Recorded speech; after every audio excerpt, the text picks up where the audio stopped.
Assalamualaikum warahmatullahi wabarakatuh.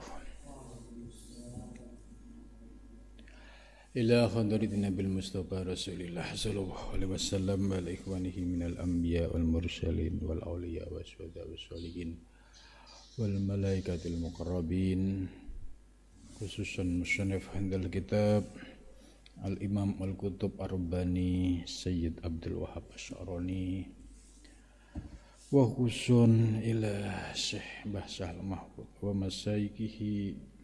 masyayikihim wa khusun lahumul Fatihah. A'udzu billahi minasy syaithanir rajim. Bismillahirrahmanirrahim. Alhamdulillahi rabbil alamin arrahmanir rahim maliki yaumiddin. Iyyaka na'budu wa iyyaka nasta'in ihdinas siratal mustaqim siratal ladzina an'amta 'alaihim ghairil maghdubi 'alaihim waladdallin. Bismillahirrahmanirrahim. Alhamdulillahilladzi 'allamani bi ulumil ulama'il muwahhidin wal muhaqqiqin wa arsyadani ila tariqim mustaqim. Wassalatu wassalamu ala sayyidil wujud wal arwah nabiyyina Muhammadin sallallahu alaihi wasallam alladzi jaa bisyari'ah wa tariqah wal haqiqah wal ma'rifah wa ala alihi wa sahbihi ajmain, amma ba'du. Subhanaka la ilma lana illa ma 'allamtana innaka antal alimul hakim. La haula wa la quwata illa billahil aliyyil azim. Pagi ini kita akan membaca kitab Tanbihul Mukhtarin, yaitu karya dari Imam Qutub Ar-Rabbani Sayyidi Abdul Wahhab Asy'arani. Kitab ini menurut pengalaman saya pribadi sebagai kitab yang menyadarkan saya untuk belajar tasawuf. Jadi dulu ceritanya pada waktu saya ngaji dengan Mbah Sahal Mahfud itu ada pembahasan terkait dengan kelompok mahrurin, kelompok orang-orang yang tertipu. Nah, nanti ada di pembahasan di tengah atau di akhir. Ternyata kelompok mahrurin ini cukup banyak. Fuqaha, orang yang hanya ngaji fikih tok, itu juga termasuk mahrurin. Apalagi tidak didasari dengan ilmu tasawuf. Begitu juga orang yang belajar ilmu kalam hanya untuk berdebat, itu juga termasuk mahrurin. Terus termasuk orang yang belajar sastra Arab. Waktu itu saya lagi kuliah sastra Arab di Jogja. Nah, saya merasa tersentuh gitu. Ternyata orang belajar sastra Arab juga termasuk mahrurin, orang-orang yang tertipu. Sebab ilmu ini kalau tidak didasari dengan ilmu tasawuf, tidak bisa menjadi sarana untuk mendekatkan diri kepada Allah Subhanahu wa taala. Jadi alasannya saya paham. Kenapa mereka disebut mahrurin? Karena kalau hanya belajar ilmu fikih tok, salat secara fikih tidak didasari dengan ilmu tasawuf, itu juga termasuk mahrurin. Apalagi belum bisa mendeteksi soal riya, ujub, takabur gitu. Ini nggak ada di pembahasan fikih soal masalah riya, ujub, takabur, nggak ada. Fikih ya hanya diajarin syarat rukunnya sholat. Nggak ada terkait dengan persoalan-persoalan batiniah. Maka kalau orang sholat sebatas fikih dari takbir sampai salam nggak ingat sama Allah, itu sah. Gitu. Sekalipun dia sholatnya itu riya, pamer, secara fikih ya dianggap sah karena nggak ada batalnya sholat itu riya, gitu, pamer. Nah, yang membahas aspek batiniah, ya, ternyata ketika sholatnya sudah bagus secara fikih, tapi batiniahnya itu tidak juga dibenerin. Contoh ya, tidak mengenal bahayanya penyakit riya.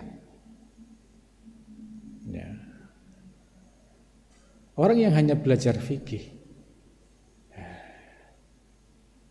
dia tidak menyadari bahwa ketika kita keluar dari rumah itu ada tantangan yang cukup berat, yaitu yang dibisikkan oleh iblis melalui bisikan-bisikan berupa riya. Riya itu dia ke masjid mau traweh, mau sholat itu, tapi niatnya bukan karena Allah. Oh ini kan Ramadan, nggak traweh, nggak enak sama tetangga gitu. Jadi datang ke masjid itu bukan karena semata-mata ingin ibadah, tapi nggak enak sama tetangga, nggak enak sama Pak RT gitu. Nah, yang membahas soal riya ini ya ilmunya ada di tasawuf gitu. Maka kesempurnaan Islam secara lahir batin ya fikih tetap ngaji, tasawuf juga ngaji. Fikih untuk benerin aspek lahiriah, syarat rukun ibadah, tasawuf untuk benerin batiniah supaya batinnya bersih, jernih, ya tidak ada penyakit-penyakit seperti riya, ujub, takabur, hasud ya, dan lain sebagainya. Itu. Kitab Tanbihul Muhtarin ini ya ditulis oleh Syekh Abdul Wahab Asy-Sya'rani. Beliau ini termasuk pembela tasawufnya Syekh Muhyiddin Ibnu Arabi ya. Beliau memiliki banyak karya ya seperti Al-Yawaqid wal Jawahir ya. Kemudian juga ada beberapa kitab yang ditulis untuk membela ajaran-ajaran tasawuf Syekh Muhyiddin Ibnu Arabi. Kitab yang kita baca ini termasuk kitab yang ditahqiq oleh Muhammad Rajab Muhammad Mustafa Abu Tholih ya. Dicetak oleh percetakan di Mesir. Mudah-mudahan ya kita berharap dengan mengkaji kitab Tanbihul Muhtarin kecipratan berkahnya ya, terutama dari Mbah Sahal Mahfud ya, dan guru beliau adalah Syekh Yasin Al-Padani ya, mudah-mudahan kita kecipratan keberkahan dari beliau sehingga ilmu ini bisa menjadi cahaya, bisa menjadi pelita kita ya dalam mengarungi kehidupan di dunia ini. Qala musannif rahimakumullah. Ya. Bismillahirrahmanirrahim. Ini muqaddimah kitab. Sebagaimana penjelasan pada pengajian sebelumnya, ya hampir semua mu'alif kitab ya selalu menulis yaitu Bismillahirrahmanirrahim. Karena ini kunci. Sebab orang bisa ngarang kitab kalau tidak digerakkan oleh Allah, tidak beri kekuatan oleh Allah, mustahil bisa ngarang kitab. Maka Bismillahirrahmanirrahim ini sebagai prinsip dasar ya, bagi para santri, para intelektual untuk mengembalikan semua yang kita miliki termasuk ilmu, pengetahuan dan lain sebagainya ya kembali kepada Allah. Jadi bismillah itu artinya kita berpegang teguh kepada Allah ya, yang memiliki sifat Rahman, yang memiliki sifat Rahim. Kita punya ilmu, apapun ilmu itu, baik ilmu terkait dengan agama, ya fikih, ilmu kalam, tasawuf, atau ilmu yang terkait dengan ilmu sains dan teknologi. Itu hakikatnya semua sumbernya dari Allah. Nah, jangan sampai ketika kita memiliki ilmu itu lupa dengan yang memiliki gitu. Akhirnya muncul sombong ya, seolah-olah ini ilmu hasil kerja keras saya, ilmu ini hasil belajar saya gitu. Nah, ini tandanya orang yang terhijab memandang ilmu. Begitu juga kita ya sebagai santri ya, jangan sampai ya kita melupakan basmalah sebagai pembuka dari semua aktivitas kita, terlebih terkait dengan menulis buku atau sebuah karya. Hal ini sangat berbeda sekali ya kalau kita melihat karya-karya seperti mahasiswa nulis skripsi, tesis, disertasi gitu. Bahkan orang-orang yang menemukan ilmu-ilmu baru, teknologi, itu nampaknya sudah jarang yang menjadikan basmalah itu sebagai muqaddimah di dalam kata pengantarnya. Nah, ini kenapa demikian ya? Karena tidak memahami makna substansi dari basmalah. Nah, kalau tidak didasari dengan basmalah, munculnya nanti ya ujub, ya merasa hebat karyanya, gitu kan? Ya, kemudian setelah merasa hebat karyanya, terus merendahkan yang lain. Ya, ini muncul sifat kibir. Gitu. Jadi ada dampak negatif ketika kita tidak bisa menyandarkan ilmu kita, karya kita, tulisan kita kembali kepada Allah Subhanahu wa taala. Kalau sudah ujub takabur dengan ilmu, ya repot. Berarti ya akan terputus, tidak memperoleh akses yang sumbernya dari lautan ilmu yang tak terbatas. Itu sumbernya dari Allah Subhanahu wa taala. Selanjutnya Syekh Abdul Wahab Asy-Sya'rani berkata Ahmadu ya, menggunakan bentuk mutakalim wahdah ya. Biasanya mu'alif itu kan alhamdulillahi rabbil alamin ya. Seperti muqaddimah dalam At-Tuhfah Al-Mursalah, Syekh Fadlullah menulis alhamdulillahi rabbil alamin, dan juga para ulama-ulama yang lain.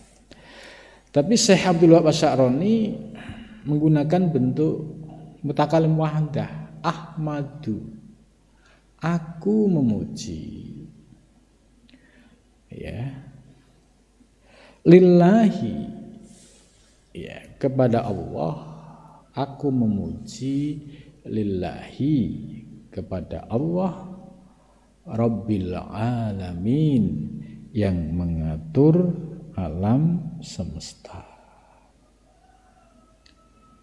Tapi dalam catatan pentahqiq ya, ada naskah lain yang menggunakan kata alhamdulillahi rabbil alamin ya, karena kitab ini didasarkan dari beberapa manuskrip atau makhtutot dari kitab Syekh Abdul Wahab Asy-Sya'rani. Nah, ada yang menggunakan kata ahmadu lillahi rabbil alamin, ada juga yang ditulis alhamdulillahi rabbil alamin. Wa usolli, nah terus kira-kira yang tepat mana gitu. Nah, di sini kita punya ruang untuk menganalisa,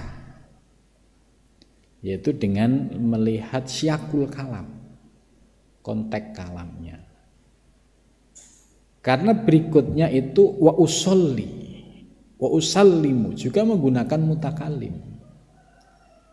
Berarti yang lebih tepat ya ahmadu gitu.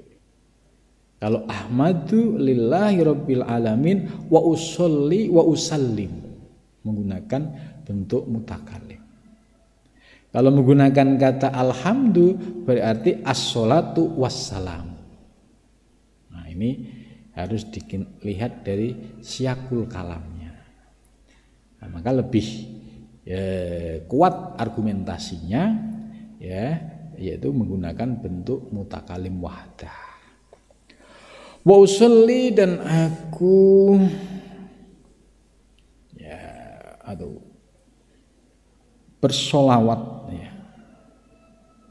Wa usallimu, dan aku ya memohon keselamatan.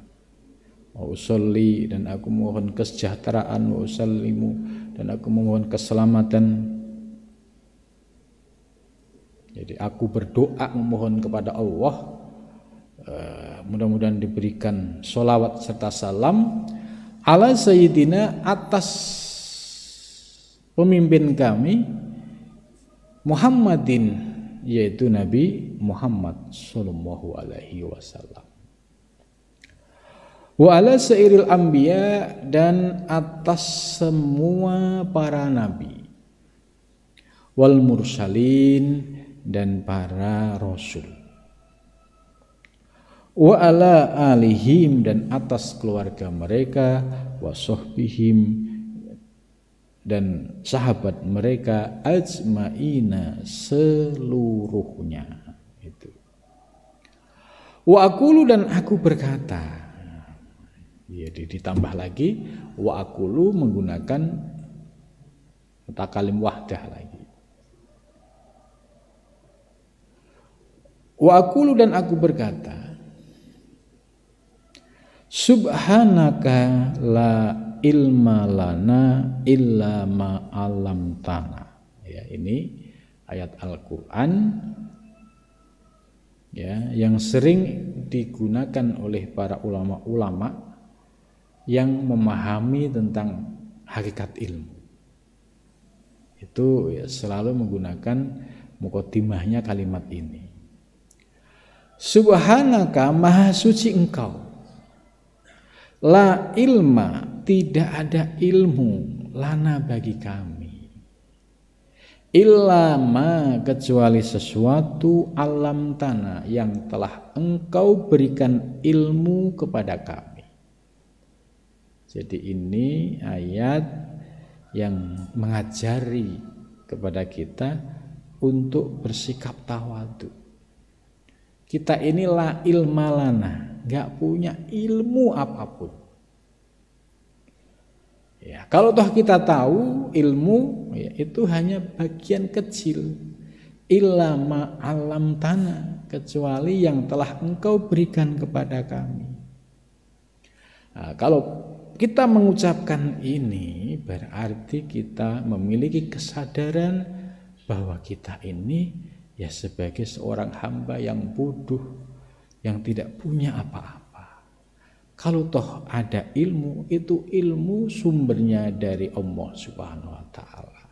Jadi hilang keakuan diri, hilang merasa hebat, hilang merasa pintar. Nah, itu. Jadi ini kalimat-kalimat ini yang sering digunakan oleh para ulama tasawuf sebagai sebuah adab, ya, dan prinsip bahwa kita sebagai hamba tidak memiliki apa-apa, tidak memiliki ilmu apapun. Kalau toh itu punya, itu semua sumbernya dari Allah Subhanahu wa taala. Innaka sesungguhnya engkau al-alim yang maha mengetahui, al-hakim yang maha bijaksana. Ini surat Al-Baqarah ayat 32. Wa ba'du, dan sesudah basmalah, hamdalah, sholawat ala Rasulillah, ya. Jadi ini perlu saya sampaikan, saya bacanya tidak ngejar target, ya. Kalau baca posonan itu kan biasanya ngejar target, bacanya cepet itu. Cuma untuk ya konteks ya di perkotaan metode ini ya kurang pas. Tapi kalau di pesantren yang khusus untuk menghatamkan, yaitu pas itu. Nah, misalkan saya baca dengan cepat, gerak cepat, ya, orang yang belum pernah dengar ilmu tasawuf, kemudian hanya dibaca, nggak dijelasin, nggak diuraikan, nah ini menjadi repot, karena mustami, audien, pendengar tidak ngerti pesan-pesan pentingnya apa gitu. Nah, maka di sini saya sampaikan bahwa kita akan membahas, ya, poin-poin penting yang diajarkan oleh Syekh Abdul Sya'roni dalam kitab ini. Lah, transformasi pemahaman ini, ya, kita kemudian sesuaikan dengan konteks kita, ya, supaya kita yang hidup di zaman sekarang ini bisa mengambil pesan-pesan penting dari ajaran Syekh Abdul Wahab Asy-Sya'roni. Fahadha, bermula ini, kitabun, itu kitab, nafisun, yang indah. Nah, ini kitab yang sangat indah. Shaghirul hajmi, kecil ukurannya, itu. Kabirul qadri, ya, besar isinya.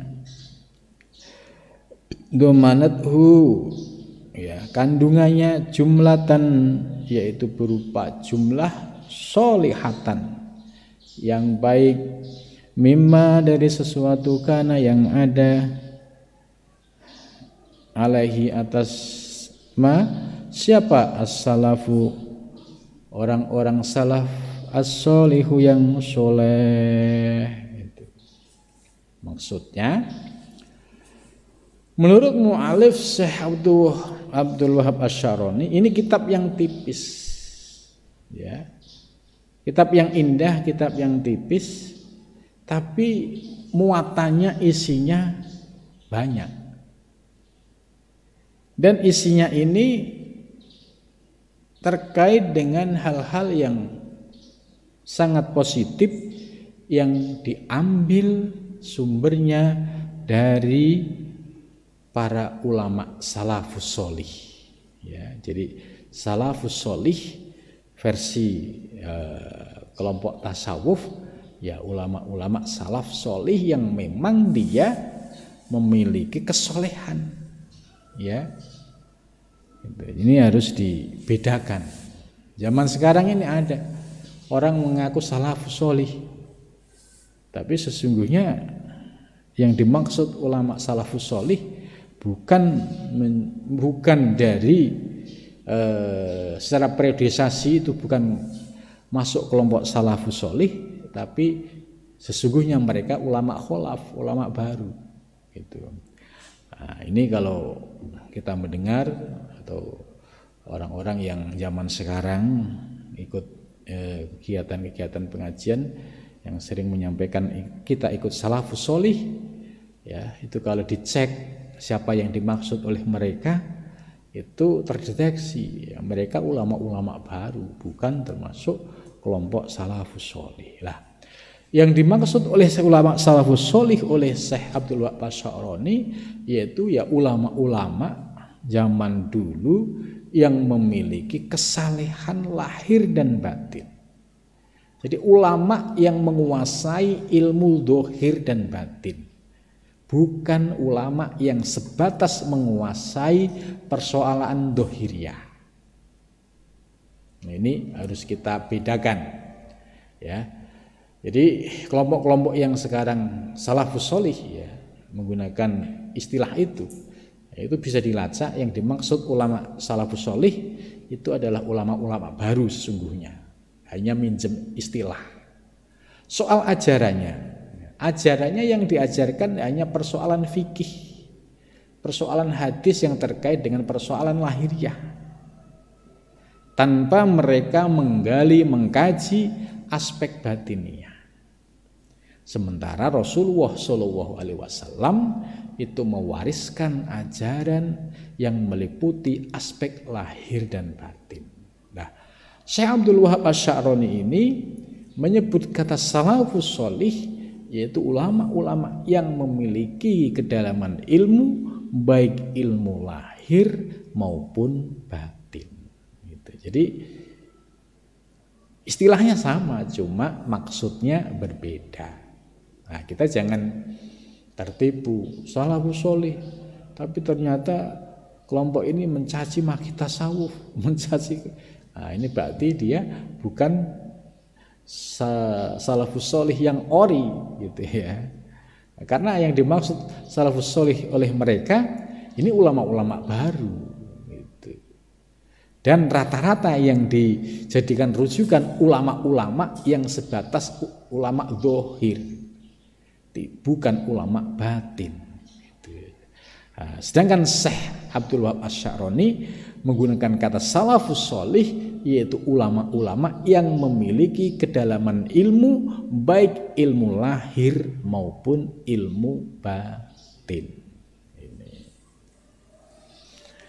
Siapa ulama salafus sholih? Yaitu mimma qomati ahlillah, dari orang-orang, dari ulama-ulama yang memiliki kedudukan, ya, kedudukan min ahlillah. Ahlillah itu ya orang-orang yang memiliki kepakaran ya soal ilmu-ilmu ketuhanan, ya, ilmu-ilmu ma'rifah. Ini termasuk min ahlillah, ya.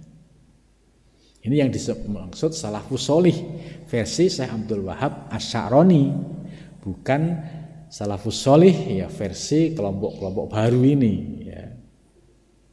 Nah, ini yang sesungguhnya yang ori ini gitu ya. Wa makanu alaihi minaz zuhdi wal wara, wa makanu, dan mereka tidaklah alaihi atasnya minaz zuhdi dari zuhud wal wara'i dan wara. Jadi ciri-cirinya ulama salafus sholih ya memiliki kezuhudan. Zuhud itu ya mengosongkan hati dari mencintai sesuatu selain Allah. Jadi artinya hatinya dikosongkan, ya, tidak digunakan untuk mencintai dunia dan seisinya, tapi hatinya dipenuhi dengan kecintaan kepada Allah. Itu zuhud. Ya, zuhud yang diajarkan oleh para sufi ya itu membersihkan hati. Ya. Bagaimana kalau kita seorang profesional ya, atau kita memiliki aktivitas duniawi, Bukan berarti zuhud ini dipahami menjauhi kehidupan aktivitas duniawi, itu bukan. Misalkan kalau dia salah pemahaman, wah ngaji tasawuf itu harus zuhud itu harus menjauhi dunia, berarti saya harus resign dari kerja saya. Ini salah, ya. Nah, sebab yang dimaksud oleh ulama-ulama tasawuf, zuhud itu hatinya, yang awalnya mencintai harta benda masuk ke dalam hati, mencintai anak istri berlebihan masuk ke dalam hati, mencintai derajat pangkat, ya semua masuk ke dalam hati, sehingga hatinya itu rupak, semua masuk ke dalam hatinya. Padahal hati ini qalbul mukmin baitullah, hati ini sebagai baitullah. Bagaimana kalau baitullah, ya secara simbolik ini di dalamnya dipenuhi dengan ragam materi gitu. Bagaimana dia akan wusul ilallah kalau hatinya masih dipenuhi dengan sampah-sampah duniawi. Lah, makna zuhud ya ini harus kita perjelas, itu bukan kita menjauhi dunia, tapi kita membersihkan hati kita untuk tidak mencintai sesuatu selain Allah. Jadi hati ini cukup untuk mencintai Allah. Hati ini ma fi qalbi siwallah. Nah, bagaimana kalau kita seorang profesional? Ya kerja secara profesional. Karena ini amanah. Amanah sebagai khalifah punya anak dan istri. Mereka butuh nafkah. Orang keluar rumah mencari nafkah itu menjadi jihad. Nah, hanya nanti akan terlihat ketika memperoleh rezeki. Nah, rezekinya sudah tidak masuk ke hati, cuma di tangan. Cukup di tangan. Artinya kalau suatu saat ada yang minta, ada yang, karena ini rezeki ini hanya titipan. Kalau kita merasa menguasai, memiliki, suatu saat dicabut oleh Allah, akan mengalami penderitaan. Tapi kalau hatinya sudah bersih, suatu saat kita diuji oleh Allah dengan harta benda kita, dengan bisnis kita, hati kita sudah tenang dan nyaman. Karena kita mampu mencintai ya Allah Subhanahu wa taala. Nah, soal harta benda itu sebagai amanah. Yang namanya amanah ya harus dijaga. Suatu saat diambil pemiliknya ya dikasih. Suatu saat ada yang berhak mustahik ya dikasih karena itu hak mereka. Gitu. Sebab ada orang yang belajar tasawuf ya dia membaca kata zuhud ini kemudian mengambil keputusan resign dari kantornya itu. Dan 2 orang itu yang pernah ketemu dengan saya ya baru belajar ilmu tasawuf, salah memahami, oh belajar tasawuf itu harus zuhud itu menjauhi dunia. Dipahami akhirnya selama saya masih kerja nggak bakalan itu bisa ngamalin tasawuf. Padahal salah. Penempatannya tidak begitu. Ya, kita harus bekerja profesional karena kita punya anak dan istri. Namun ketika kita mendapatkan rezeki, keluarkanlah infak, sedekah, zakat. Ya, karena kalau harta tidak masuk ke dalam hati enak, ngelepasnya enak.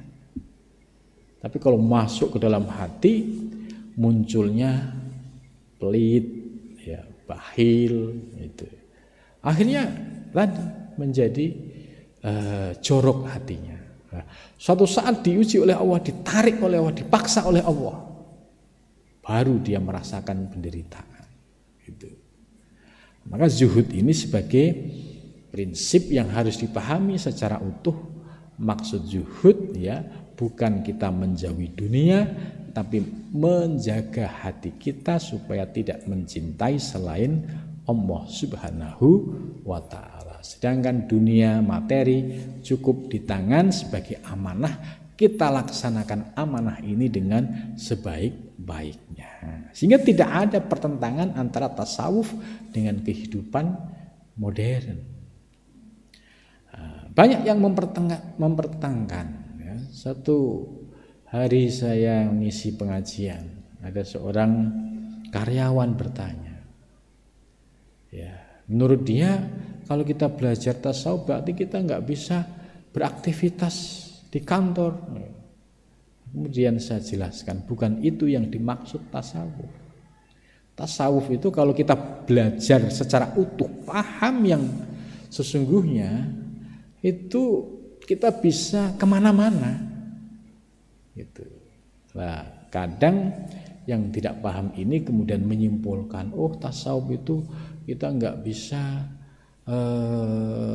bekerja di kantor, nggak bisa aktivitas di luar ya, karena kita harus menjauhi dunia, pergi ke gunung, ya. Kemudian kita hanya berzikir kepada Allah. Ini tasawuf yang ketinggalan zaman. Ya. Dalam konteks modern, nilai-nilai ini sudah diajarkan oleh Imam Ghazali dalam kitab Ihya Ulumuddin. Cuma banyak yang salah paham, dianggap Imam Ghazali itu sebagai penyebab kemunduran Islam dengan ajaran zuhudnya tadi, karena dianggap orang Islam supaya pergi ke gunung untuk zuhud. Padahal Imam Ghazali ya menyampaikan dalam Ihya itu, ya, orang boleh kholwat dengan catatan cukup banyak sekali syarat-syaratnya. Jadi tidak gampang. Ya, maka kalau kita tidak bisa memenuhi syarat, ya lebih baik kita mukhalatoh itu ya aktif di tengah masyarakat, karena kita aktif di tengah masyarakat ini menjadi medan kita untuk bermujahadah. Gitu. Jadi ada waktu ketika seseorang harus kholwat, itu juga ada waktunya. Nah, ketika dia harus mukhalatoh itu juga ada waktunya. Nah, kalau pemahaman ini bisa dipahami secara utuh, maka tidak akan terjadi salah paham. Wal warok dan warok. Warok itu menjaga diri dari sesuatu yang haram. Contoh warok di era modern ya. Ada salah seorang kiai nyata, ya, mungkin banyak orang yang sudah kenal. Ketika beliau diundang oleh pejabat negara, ya, setelah selesai acara kemudian diberikan bisyarah.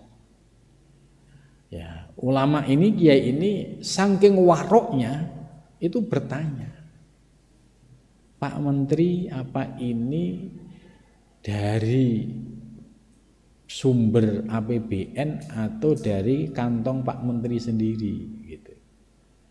Ya dijawab, ini acara negara ya tentu dari APBN. Oh ya, kalau begitu ya tidak, Pak Menteri, ya istilahnya amplopnya dikembalikan, ya beliau kemudian pulang. Ini sikap warok yang nyata di dunia modern saat ini, dan orangnya juga ada gitu. Nah, kemudian Pak Menterinya bingung, akhirnya nyuruh stafnya untuk ngambil di ATM gitu, yang sumbernya dari pribadi. Nah, ini salah satu sikap hati-hati seorang ulama yang warok. Ya, warok juga dipraktekkan. Jadi kalau orang yang belajar tasawuf itu ya sudah mulai mengamalkan nilai-nilai ini. Apalagi kalau levelnya seorang mursyid, ya. Kalau kita masih murid, masih salik, ini pun sudah mulai sedikit-sedikit mempraktekkan. Kalau levelnya sudah mursyid, ya, pembimbing, itu tentu lebih istimewa lagi, ya. Seperti yang pernah saya saksikan sendiri, ya. Ada seorang mursyid thariqah. beliau sangat unik ya, sangat unik, tidak mau menerima amplop dari murid-muridnya yang datang ketika menghadiri acara Thariqah. Itu. Waktu saya melihat, menyaksikan, berpikir, ini kenapa Yai kok nggak kerso menerima amplop dari murid-muridnya. Nah, kemudian di pengajian dijelaskan, ya saya tidak mau mengambil amplop dari murid-murid, artinya itu jangan disalahpahami. Maksud beliau supaya murid yang datang ngaji ke sini itu tidak dibebani oleh persoalan amplop. Contoh, kalau bagi orang yang rezekinya berlebih, itu juga akan menunjukkan berlebihan di hadapan guru kalau amplopnya itu tebal. Tapi sebaliknya kalau ada murid yang lagi pas-pasan, ya, ini juga akhirnya sungkan. Nah, kiai ini tidak mau batiniah muridnya itu terganggu gara-gara itu. Akhirnya beliau tidak kerso, ya, cuma supaya tidak membuat kecewa para murid yang sudah punya niat untuk sedekah atau infak, disediakan kotak di luar rumah. Nah, di sini akan teruji. Kalau niatnya murid itu ikhlas, ya masukkan ke situ tanpa harus menyerahkan langsung kepada guru. Ini salah satu cara teknik bagaimana seorang mursyid thariqah menjaga diri, ya, bersikap warok, menerima istilah sedekah dari murid pun sampai berhati-hati sedemikian itu. Nah, ini ya saya menyaksikan sendiri gitu. Ini bagian dari praktek warok. Jadi menjaga hatinya murid supaya jangan sampai terluka. Jangan sampai yang tidak punya merasa kurang pede gitu. Jangan sampai datang ke sini hanya disebabkan oleh faktor itu. Maka akhirnya beliau ya mengambil sikap seperti itu. Ya, tapi ini bagian dari istihad seorang mursyid, ya, yang memiliki ya ribuan salik, ya. Karena muridnya ini ya ribuan. Pernah ada yang berkata kepada saya, salah satu murid, ini kalau beliau kerso ya kaya raya gitu. Ya bayangkan kalau sekali sulukan itu sekitar 1.000-1.500 gitu. Tapi beliau nggak kerso karena tadi ada alasan supaya murid-muridnya hatinya nyaman, hatinya semata-mata datang ke sini karena Allah. Itu tidak terganggu oleh persoalan-persoalan sepele tadi, ya. Maka kalau seorang mursyid kok memiliki sifat waro, ya, itu termasuk sebagai salah satu ciri. Nah, bagaimana kalau ada yang modelnya, ya istilahnya mohon maaf, ada yang memanfaatkan, ya ada gitu, atau melakukan komersialisasi, ada. Ini berarti waroknya belum diamalkan. Misalkan sekali beat ya 1 juta gitu, bisa dibayangkan ya sekali kegiatan itu 1.500 salik misalkan. Tapi karena hatinya sudah bersih, sudah tidak ada kecintaan terhadap materi dan juga memikirkan batiniahnya murid-murid, ya, supaya datang ke sini semata-mata karena Allah, tidak dibebani oleh sesuatu, ya beliau bersikap seperti itu. Tapi bagi yang masih ada komersialisasi, ya, misalkan ya, mau beat ya harus bayar 1 juta atau sekian. Ya, ini berarti tujuannya sudah komersialisasi. Tujuannya menurut Imam Ghazali ini namanya aklubiddin, ya, yaitu memakan agama, atau bahasa sekarang itu ya komersialisasi agama. Nah, bagi orang-orang yang belajar tasawuf tarekat ini sudah mulai dihindari. Itu. Maka bisa dilihat ya kualitas seseorang atau seorang mursyid ya. Kalau warok zuhudnya itu nampak, yaitu sebagai pertanda beliau memiliki kebersihan lahir dan batin. Tapi sebaliknya ada yang ngaku ya pembimbing mursyid tapi melakukan komersialisasi ya. Ini ya sebagai pertanda bahwa levelnya ya belum sampai pada tingkatan orang-orang yang mengamalkan ajaran tasawuf yang sesungguhnya. Karena ini sebagai ajaran dasar gitu. Jadi tidak boleh melakukan komersialisasi ya agama, komersialisasi ajaran-ajaran tasawuf dan tarekat itu. Jadi ngamalin warok zuhud ini tok ini sudah berat itu. Kemudian wal ilmi dan ilmu, wal khosyah ilmu. Jadi ilmu ini penting. Kalau seorang salik, orang yang belajar ilmu tasawuf tarekah, ya harus paham ilmu, peta ilmu harus ngerti. Kalau tidak bisa bahaya, ya bisa menjadi juhala. Juhala itu ya orang yang tidak memiliki basic keilmuan, tapi berpakaian ala sufi. Ini yang dikritik oleh Imam Ghazali juga itu. Jadi dia berpakaian seperti sufi, tapi ilmunya nggak ada. Pemahaman soal ilmu tasawuf, tarekat juga nggak ada. Gitu.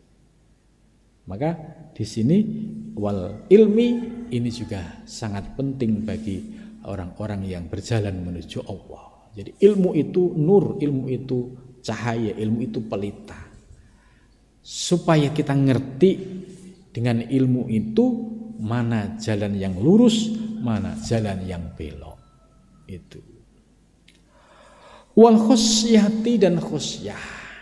Ya, ilmu yang sudah masuk, yang sudah dipahami itu harus bisa mendatangkan sifat khosyah. Khosyah itu rasa takut kepada Allah.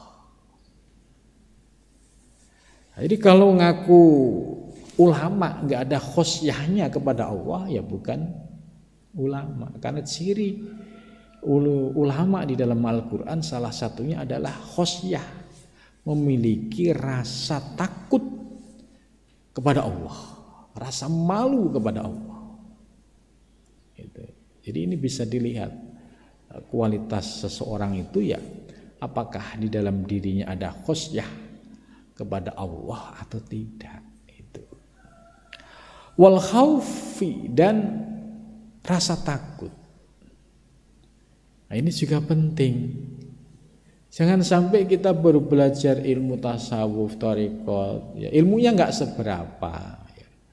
Istilahnya zikir juga baru seminggu 2 minggu, tapi gayanya sudah kemelindi. Kayak orang yang paling hebat kemudian kayak seolah-olah ya sudah punya kapling surga gitu. Nah, ini akhirnya menimbulkan ujub takabur. Ini nggak boleh. Jadi seorang salik belajar ilmu semakin tambah ilmu semakin merunduk. Ini pentingnya sifat khauf.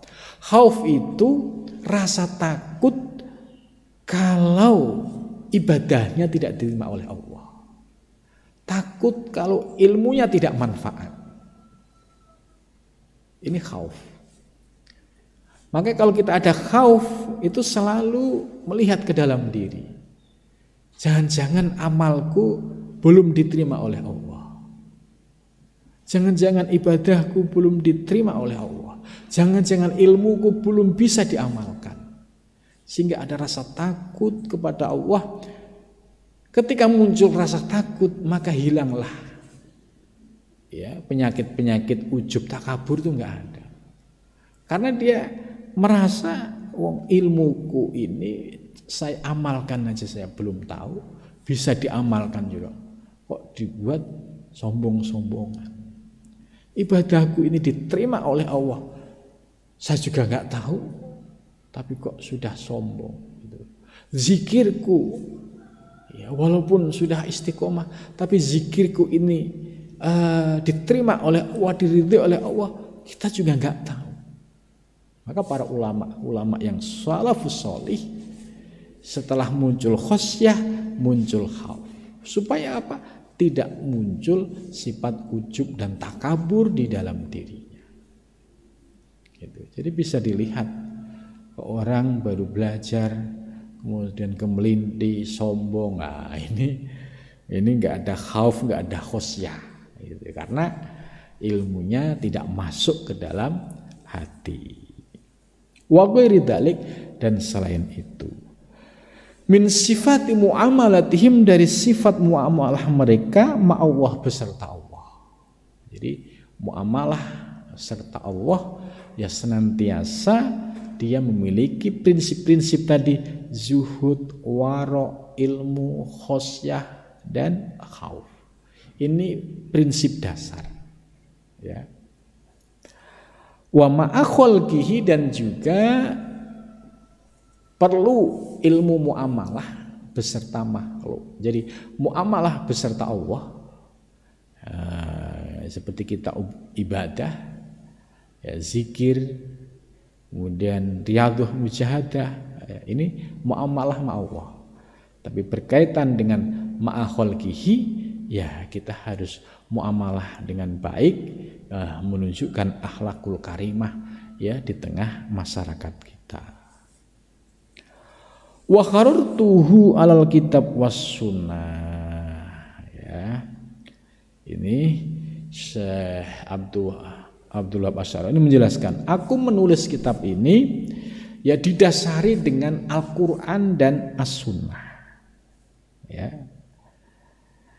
Ibarat tahrirat dhahab wal jahr, ibarat ya tulisan ya seperti emas dan ya, jauhar ya. Jauhar itu ya permata. Wadzalika bihasafi fahmi halat ta'lif ya. Syekh Abdullah Asy'ari menegaskan bahwa ajaran-ajaran yang disampaikan dalam kitab ini itu berdasarkan Al-Quran dan Al-Hadis. Jadi jangan sampai ada orang yang memiliki pemahaman bahwa tasawuf dan tarikat itu keluar dari Al-Quran dan Hadis. Justru Syekh Abdul Wahab Asy'ari menguatkan argumentasinya bahwa tasawuf dan tarikat landasan utamanya adalah Al-Quran dan Al-Hadis ya. Kita waktunya sudah cukup ya, kita akan lanjutkan besok. Mudah-mudahan pengajian pagi ini ya dapat memberikan tambahan ilmu, dan mudah-mudahan Allah juga memberikan kemudahan kita untuk mengamalkan. Amin ya rabbal alamin. Wa hum lafiq. Assalamualaikum warahmatullahi wabarakatuh.